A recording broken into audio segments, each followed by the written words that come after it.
Goed, in hierdie proses om ons vreugde en vrede na te jaag en ons potensiaal meer te ontdek, die derde beginsel daar is, hou jou besig soveel as moontlik met goed wat jou vrede en vreugde bied. Met ander woorde, jy moet kyk hoeveel jy jou vrede kan bewaar.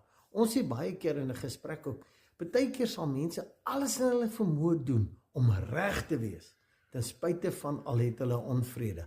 Ten spyte daarvan dat dit 'n onmin veroorsaak. Hulle wil net reg wees. En dis hoekom alles wat jy doen, kyk hoeveel jy kan doen wat vir jou vreugde verskaf.